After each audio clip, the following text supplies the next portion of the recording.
for this monosaccharide. We have to discuss a bit about that also when we talk about a carbohydrate. They are usually a colorless, water soluble. That like when you put sugar into water, the moment it dissolves, so it is water soluble. It's a crystalline solids. And some monosaccharides have a sweet taste. That doesn't mean that all monosaccharides are sweet in taste. But don't keep any kind of notion that general concerns like general thinking like all sugars are sweet. It doesn't mean that all sugars are sweet. But they found majority of sugars are sweet in taste, so they put the name sugar. So it's a large class of molecule, not a one molecule, or what we call eating is a table sugar. So that's a one kind of sugar, it's sugar.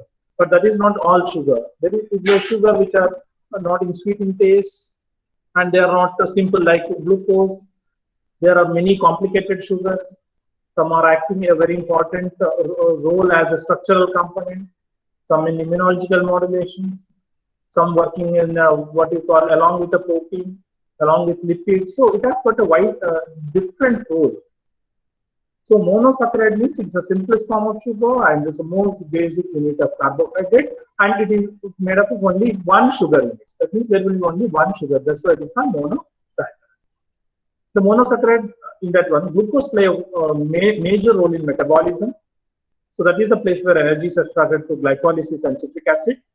So that is a place where we get maximum energy. That means according to new calculation, if a one glucose molecule is passed through your system, you just imagine you are putting one glucose molecule into your mouth, that will go from mouth to mouth to stomach, from stomach to intestine, and if it is absorbed into your bloodstream, from the bloodstream into the cell.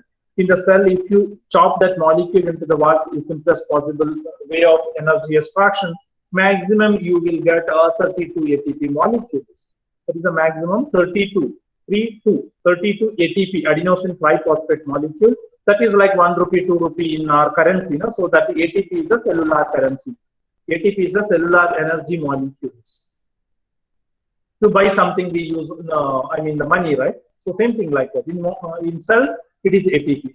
So if you eat one glucose, you will get 32 ATP. That means how much starch you are eating, that how much glucose. That is important. That's why we are eating less and we are working more. You just imagine human and cow. Whole day the cow will be eating.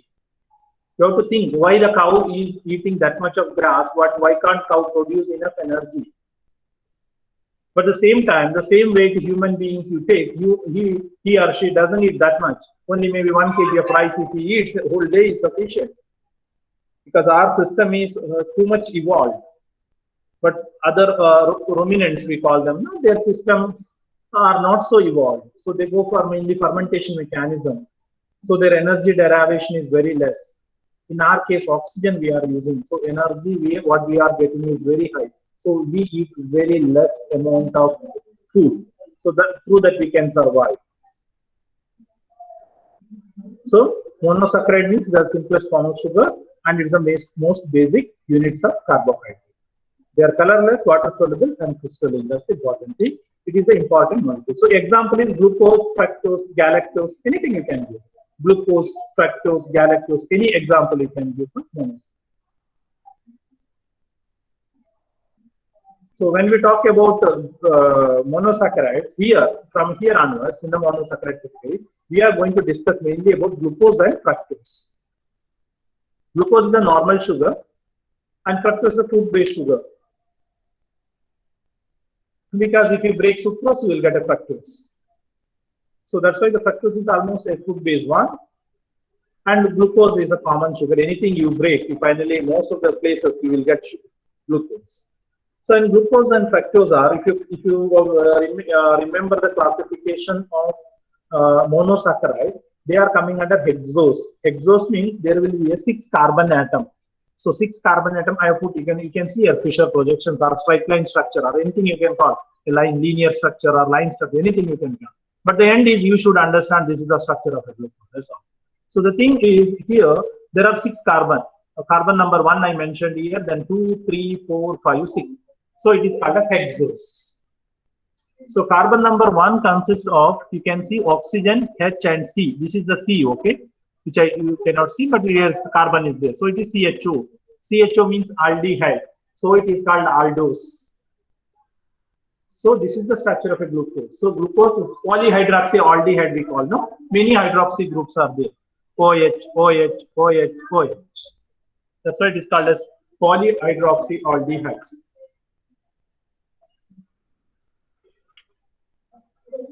So it is a aldose, it is a hexose, it consists of polyhydroxyaldehyde. That's what the glucose. If you look at a fructose, you can see the difference. Here ketose, see here.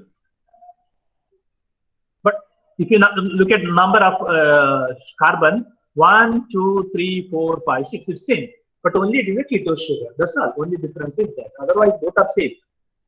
Glucose and fructose are structurally, if you count number of oxygen, almost similar. There's no much difference. But only difference is one is an aldehyde group, another is a ketone. So that is only the difference. So when you do it in a lab, some tests, you will clearly understand glucose and fructose. You can differentiate it, aldose sugar and ketose sugars. So we'll go to detail aspects of later. So we will take first example upon glucose and we'll see some important characteristics and other things of monosaccharides. So you should remember glucose means it is a hexose made up of 6 carbon. It is an aldehyde. That means there is an aldehyde group at carbon number 1. Now the important thing is, if you look at this structure, a line structure, what you can do is you can write it in a 3-dimensional format and you can make a cyclic structure of, you can see here a cyclic structure of furans, right? So same thing, you can see here, I have made one small animation through that how they are writing cyclic structure. See what they are doing is connecting carbon number 1 with carbon number 5. Connecting carbon number 1 with carbon number 5. That's all.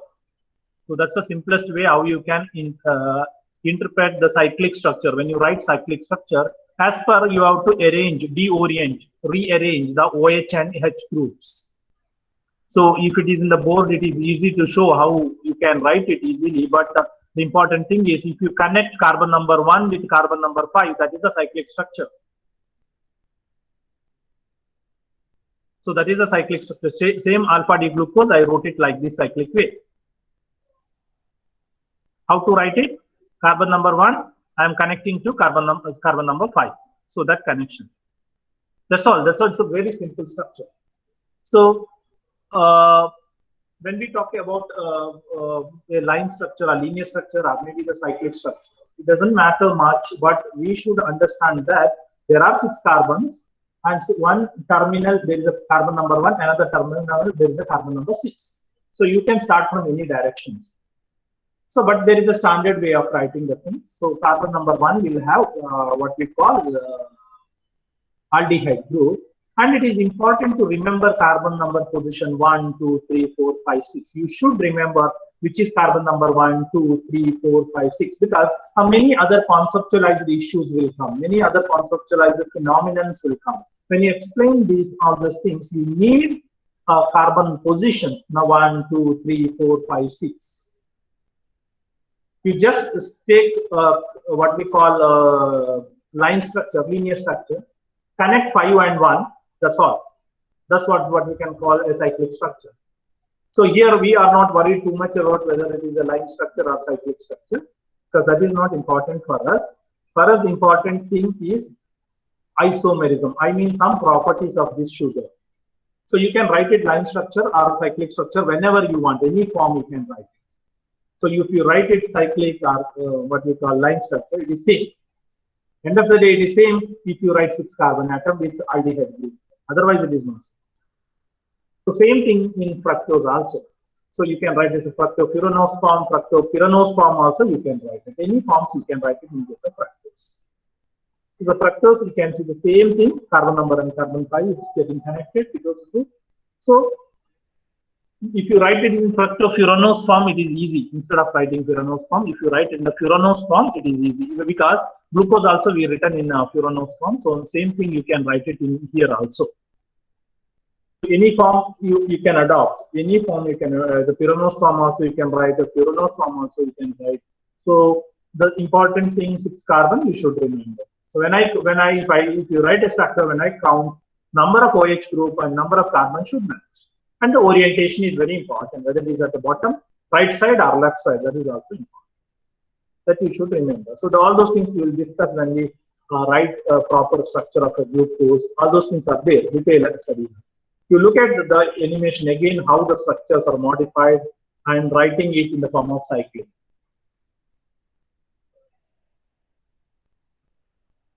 So here what I have written is a pyranose form that you see, look at clearly, furan and pyran.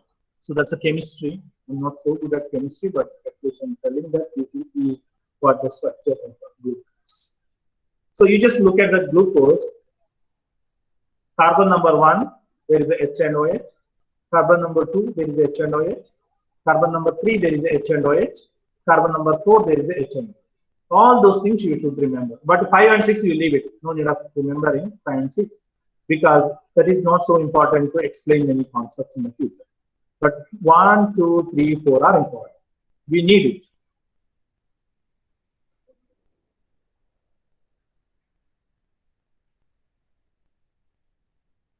So then in the important concepts are D and L sugars. Yesterday I asked one question, what kind of sugars are found in human beings? They are all agreed that it is a D sugar. True, it is a D sugar because our bodies are adapted to that condition. So during the evolution, it picked up D, and our enzymes are specific to that D sugar, not the L sugars. So, but there are other, like bacteria or maybe some extreme organism, they have L sugar too, they can utilize L sugars, but we cannot. As a human, we cannot. Because it is like that, no? So you just imagine you have a 32-bit system in your, in your laptop or maybe anything, any electronic device, it's a 32-bit. So if you just take a software of 64 bits, you put into the 32-bit system, 32-bit system won't accept it because the format is changed. The same thing like in enzyme.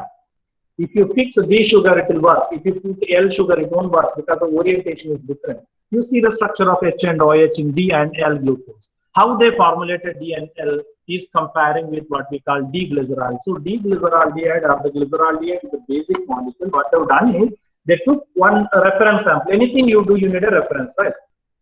It is like that. You just go and assess your blood glucose level. The moment you will get a report of your blood glucose level and the reference range. If it is RBS, random blood sugar, so the right reference range may be from 70 to 100 or maybe 90 to 100 or something like that. Each machine will have its own reference range. So if it is in that range, we call it as normal. So that's why if something reference is needed, you cannot simply claim this is D-glucose or L-glucose. Some chemical molecules we need. So that's why they took a D-glyceraldehyde as a what we call a basic comparable molecule, so that they'll compare one glucose. So they found if you fix the structures like this, so then it is a D-glucose.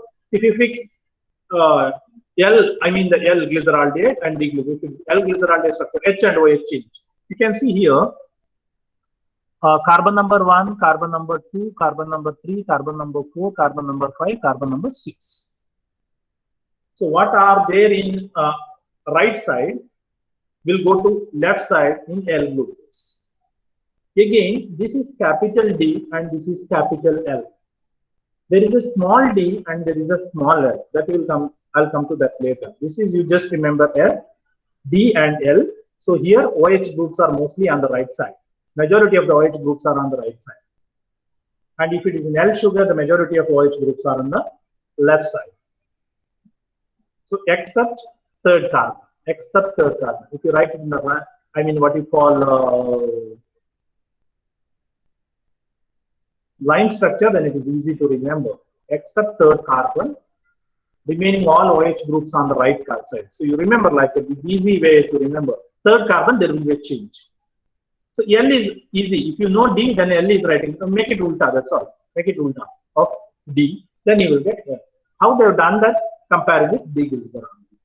That is with related to D and L sugars. But if I explain small d and small L sugars, so then there is some other concepts will come. And for that, we need to understand something called as isomerism. I don't know whether you know isomerism. I hope you studied in chemistry detailed aspects of isomerism. So we are not going to touch upon what is isomerism, structural isomerism, stereoisomerism, optical isomerism, constitutes many isomerisms are there, functional group variation, bond variations, many are there.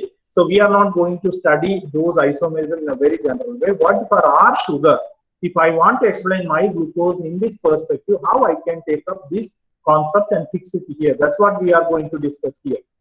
Only related to glucose. We are not going to discuss with what we call all these things in fructose. Only will related to glucose, because glucose is the simplest sugar, easy to explain and easy to understand the isomerism of the sugar. So otherwise, if you take some complicated sugar and start trying to understand this, it's very difficult. So in order to avoid all those things, what we have done in the syllabus is we have taken only glucose.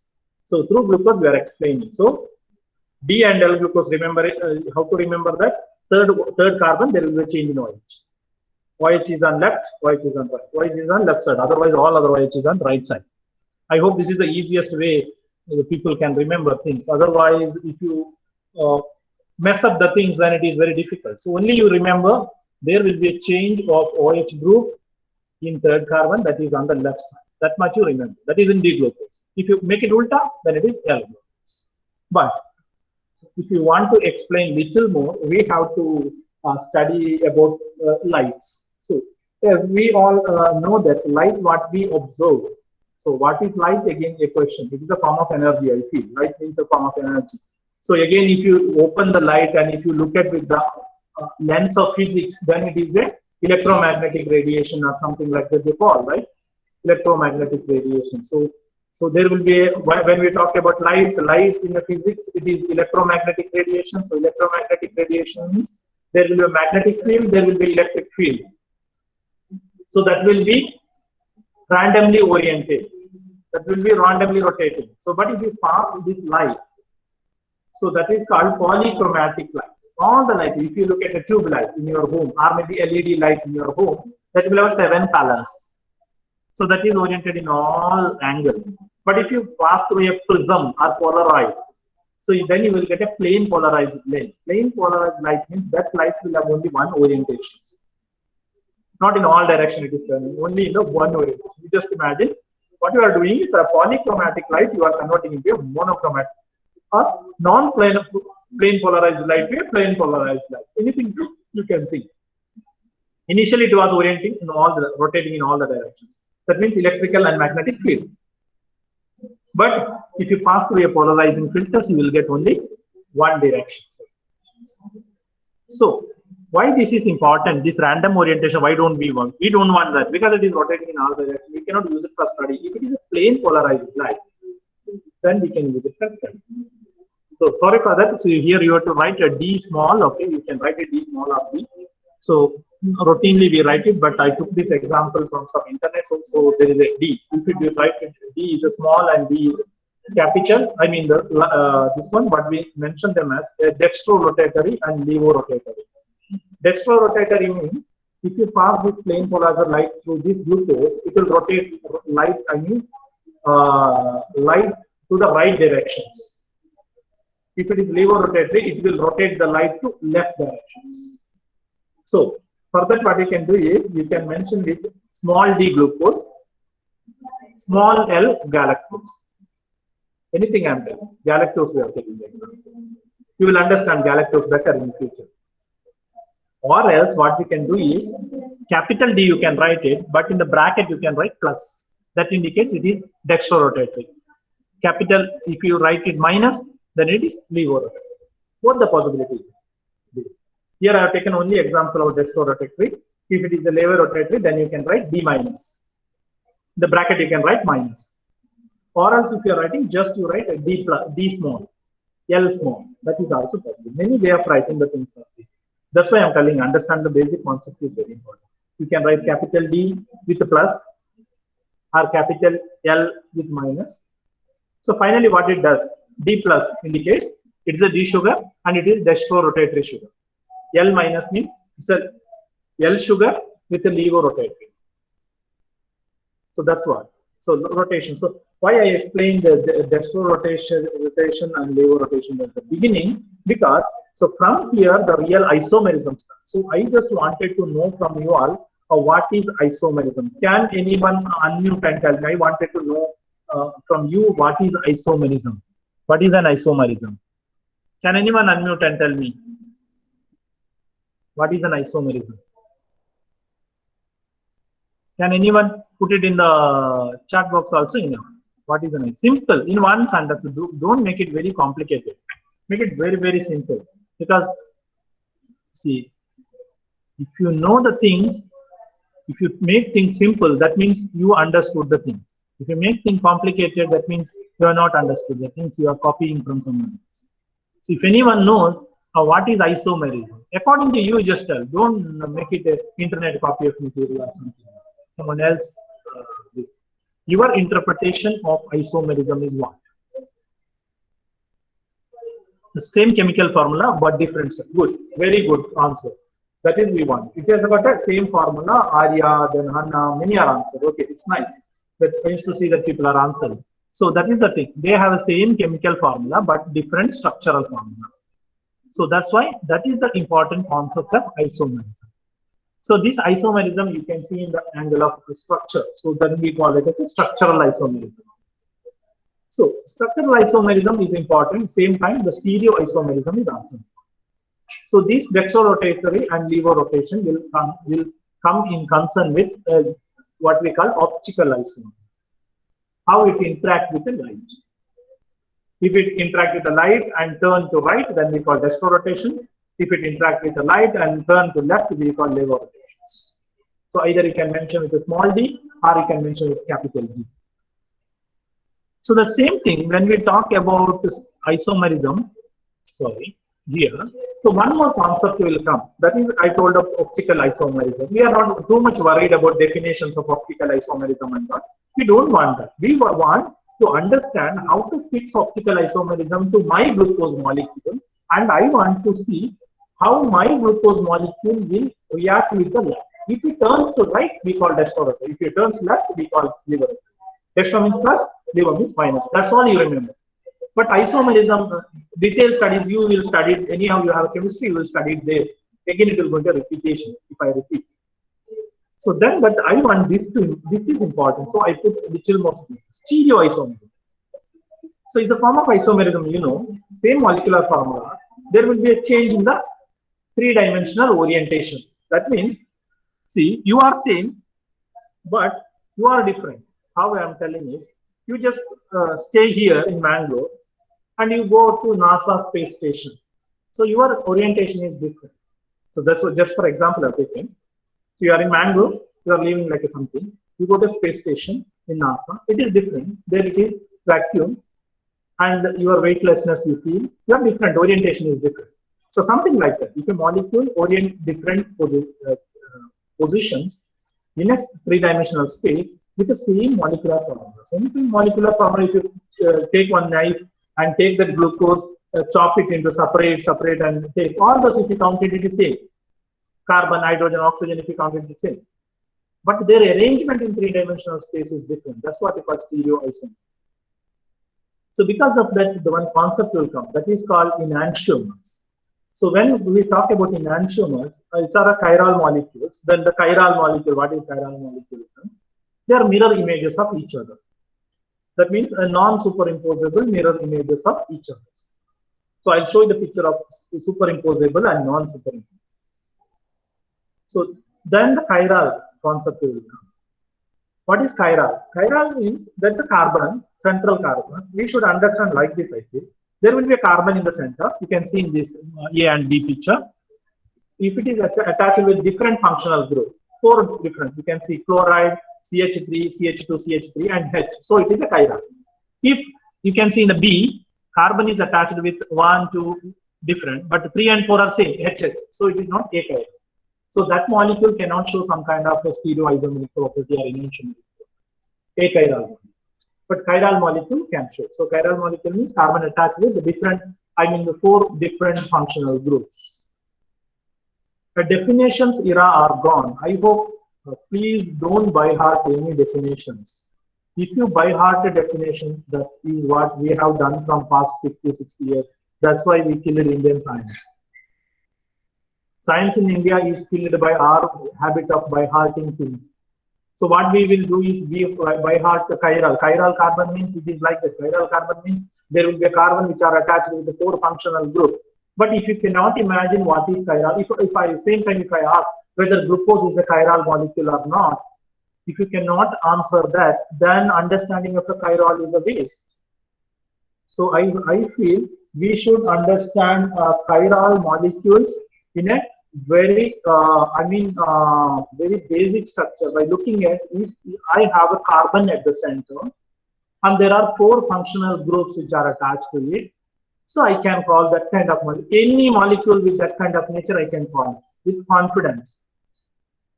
I never look at whether it is a glucose or whether it is a fructose or whether it is a what we call some other isoprene molecules or something like which is extracted from a hydrothermal vents or some molecule which is brought from somewhere or bought from somewhere in NASA center or something. I don't look at that.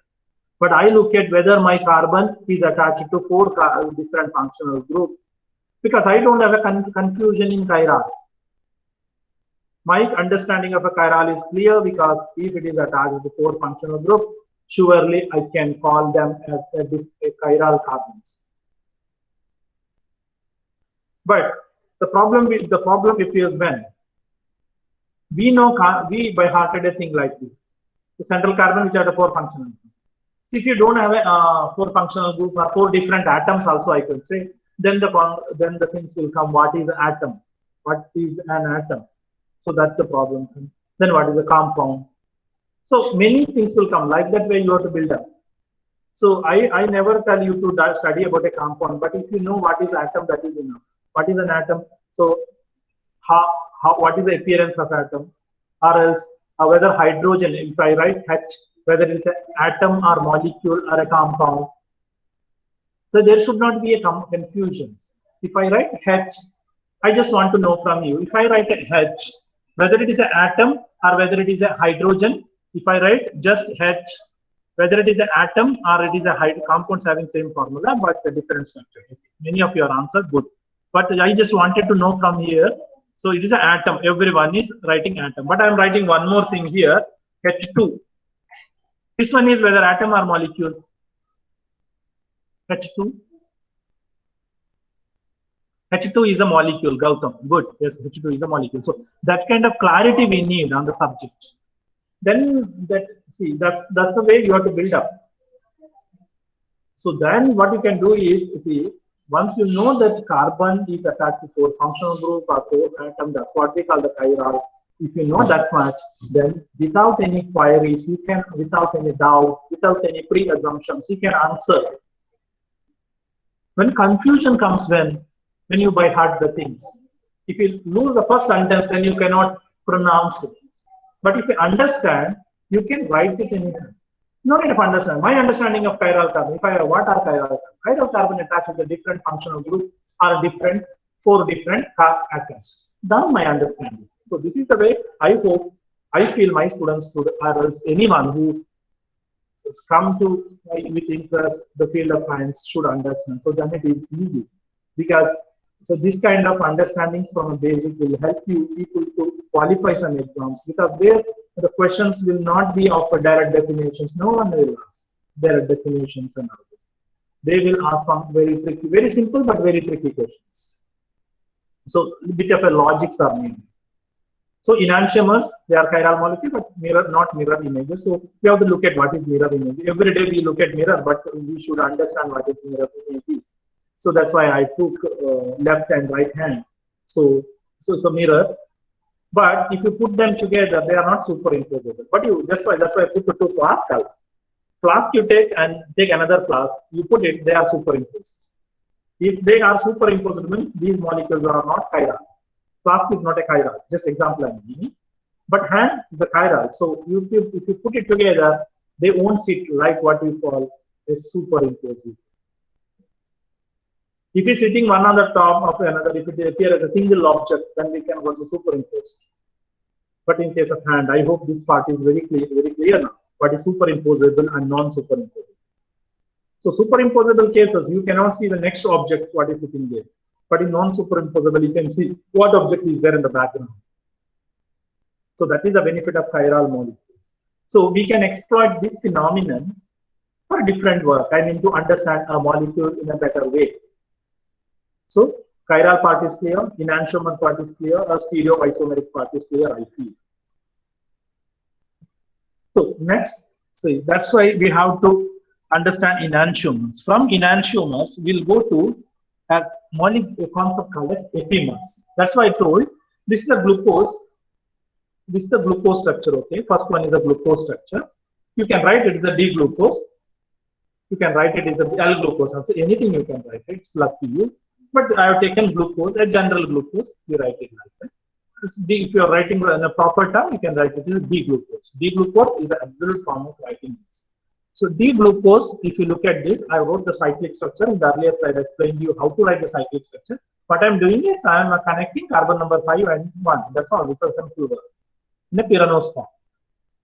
Not in the pyranose form. In the pyranose, PY form, not FU form. So if you write it like this, you can see carbon number 1, carbon number 2, carbon number 3, carbon number 4, carbon number 5, and carbon number 6. You look at carbon number 1, 2, 3, see the orientation of hydrogen. OH is on the top, 2 OH is on the bottom. Then OH is on the top, then OH is on the bottom. It is like a zigzag. How to remember D-glucose? It is easy. If you write it OH in the zigzag pattern, except carbon number 5, zigzag pattern, one is on the top, bottom. That's all. If epimers means what? We should understand what is epimers. If you change position of H and OH other than carbon number 1, if you change position of H and OH, if you can change position of H and OH here, you can change position of H and OH here, not in the carbon number 1. If any changes in the position of H and OH other than carbon number 1, we call them as epimers. So, see, in a nature, during the evolution, it's very interesting that glucose has to change position of H and OH in carbon number 4, so we got galactose. So because of galactose, we got lactose. Because of the lactose, we got a milk. So we should understand in that way. So we should understand that somewhere glucose has changed the position of H and OH only in carbon number 4. So that's why this galactose is C4 epimer of glucose. If any changes happen in carbon number 2, that is called C2 epimer. C2 epimer means mannose. Mannose is a C2 epimer. So C2 epimers are mannose, C4 epimers are galactose. So what is epimer? If the position of H and OH changes other than carbonyl carbon or its carbon number 1, you don't mention the carbonyl carbon. You just mention carbon number 1. If anything happens in the carbon number 1, then there is another explanation. So if anything, any change in H or OH happens other than carbon number 1, we call that as epimer. So glucose, there are 2 epimers of glucose. One is a galactose, which is C4 epimer. There is another epimer, C2 epimer, that is called mannose. Mannose is a C2 epimer of glucose. So you can see here, there is a change in position of H and OH. OH is down, here OH is up. Glucose and galactose. So that's what the epimerization or epimer concept is there. Because of this epimerization, we got a galactose. Because of galactose, we got a lactose. Because of a lactose, we got a milk. That's why we can use it as a nutritional source. Not only because of galactose. There is a sugar in that, there is a protein in that, there is everything, calcium in that.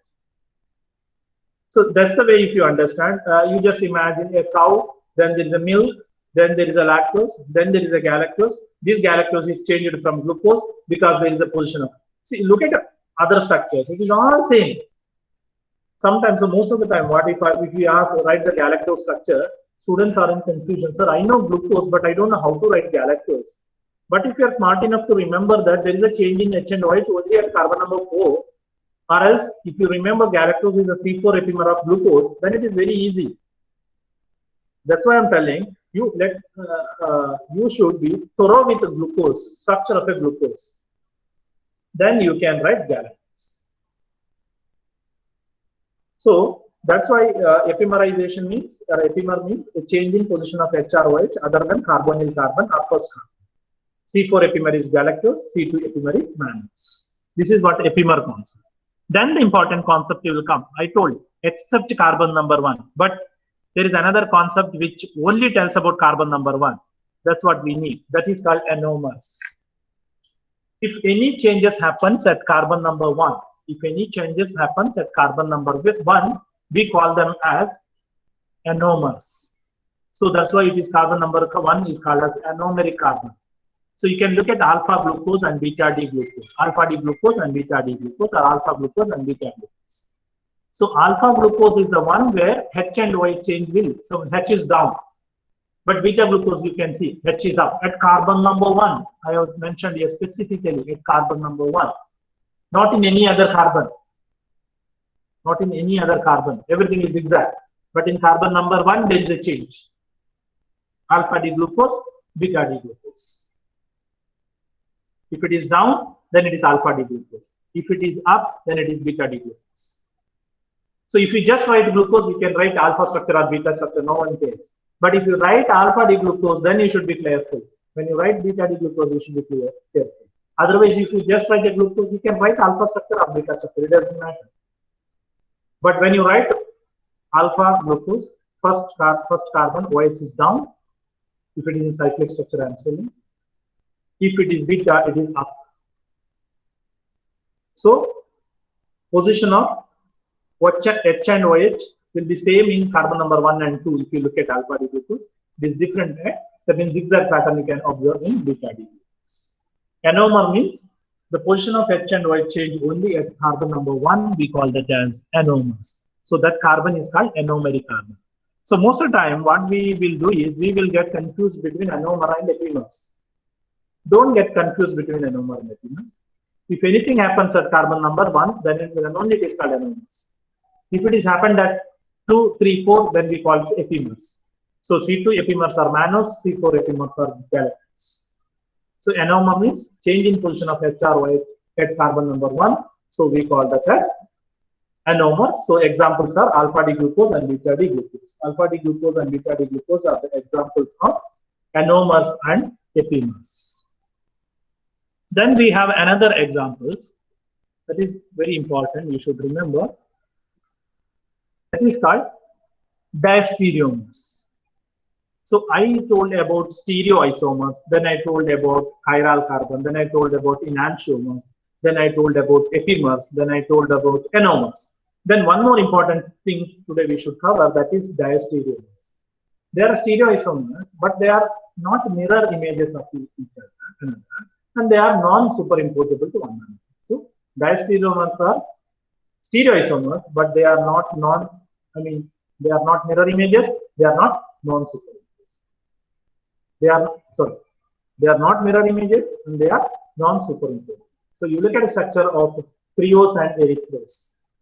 There are stereoisomers, but if you see that they are not mirror images, they are non-superimposable. So that's the one thing you should remember. That's stereoisomers. They are not mirror images, they are non-superimposable.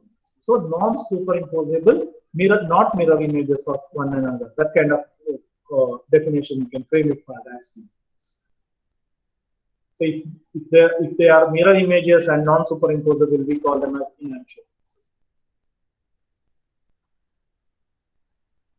So then we have a racemic mixtures, then we have optical isomers. I mean the detailed studies, all those things will come in chemistry. So we are not bothered about all these things. So this concept is important, diastereomers. That means they are not mirror images. Examples are D-triose and D-erythrose.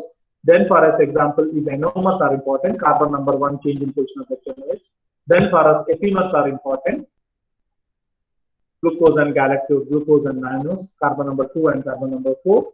Then for us the important thing is what you call chiral objects, and what is chiral, what is superimposable, what is non-superimposable. So then for us the important thing is what is enantiomers. I hope then dextrorotatory and levorotatory. This part is not so important for us, but you should know plus and minus what is that. Dextro means right and levo means left. Yes. And one thing you should remember, what light we get from sunlight and the sun normally from tube, it is randomly polarized. I mean, this is called polychromatic, means rotating in, orienting in all directions. If you look at it, jumping in all directions. But plane polarization means orientation is in a single direction. So it is called plane polarization. It's a monochromatic light also. You can use. Then we have a D and L sugars compared with glycerol. That much thing you should remember about monosaccharides. That is for today's class. Next class will continue again with monosaccharides, glucose.